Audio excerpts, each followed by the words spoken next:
You are an expert on conflict management and negotiation. And by the end of this video, I'm going to share with you some of the things that I've learned from being in a class for the last 15 weeks, as well as from a book called Getting to Yes by Fisher and Uri. And in this video specifically, or inside of this class, I got to learn about this concept called principled negotiation. And I can hear you saying, like, Daniel, what in the world is principled negotiation? What does that mean?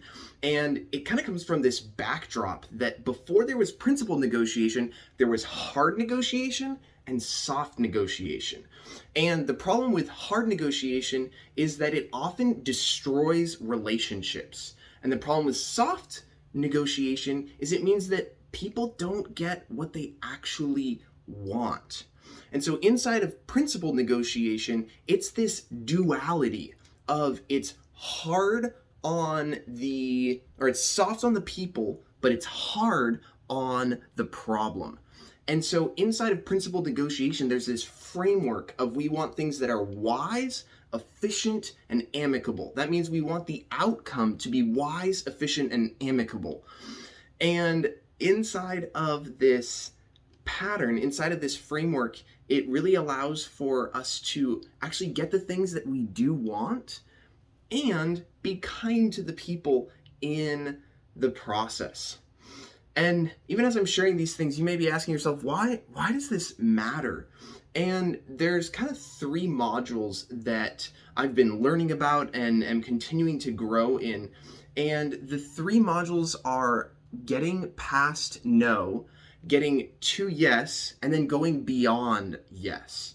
And so the first module is really all about barriers, things that allow us not to come to an agreement or to have conflict in some way. The second module, getting to yes, talks about the main problems that we can have with actually coming to an agreement.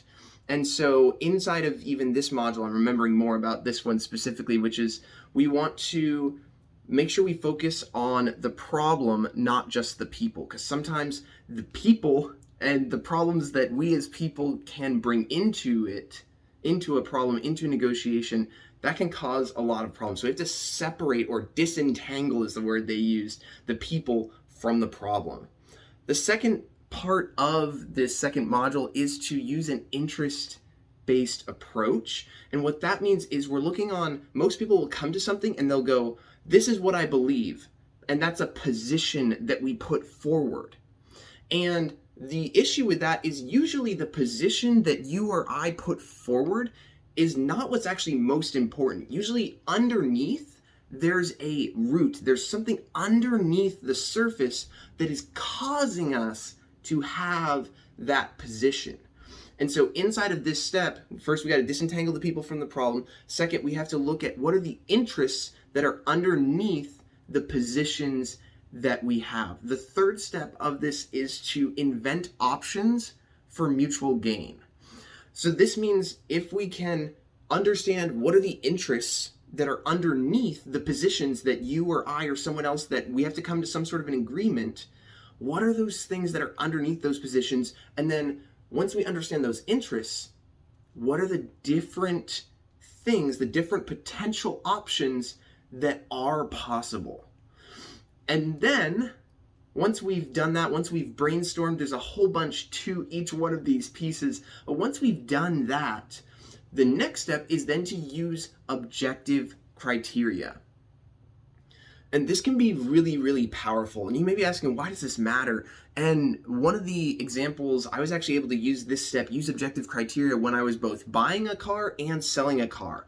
That I was able to go to Kelley Blue Book and then go to Facebook Marketplace and go, okay, here's the objective criteria. Kelley Blue Book is like kind of a generally accepted, if you're buying or selling a car, you're gonna go and look at what is the recommended or the standard value to have some idea, what is this car worth right now? And so I would use that when I was buying a car to then go and say, hey, you're asking this much, look at how much it's actually worth. And then I'm asking what Kelley Blue Book is asking, which is usually less than what the buyer's asking, and then going to that. Then when I'm selling a car, I also have included the Kelley Blue Book value of the car that I'm selling to go, look, I'm not just saying it's worth this much, but here's an objective criteria. Here's someone outside of me who's saying it's actually worth what it's worth. And that concept was really helpful. It allowed me to be able to get a lower price when I bought the car that I was looking at, and it also gave me the ability to sell the car at a higher price than I would have without that. So with all of this in mind, and knowing that we want to disentangle the people from the problems, we want to focus on interests, not just the positions that we have. We want to invent options for mutual gain and use objective criteria. The last thing, and kind of maybe the most important thing, is our Batna. And this is our best alternative to a negotiated agreement. So this is when I go into a negotiation, when I go into a interview, I want to know what is the alternative if this doesn't work out. Because it brings an immense amount of power into who we are when we know, hey, if this is a no, I've got this option lined up and it's concrete. That's the difference, is if there's a theoretical alternative somewhere out there versus a concrete, like if just imagine your mind, role play with me, and imagine you're going into a job interview and you have another offer standing that you've already gotten. It brings a different version of yourself into the current interview that you're going into when you know exactly what you have available if this is a no.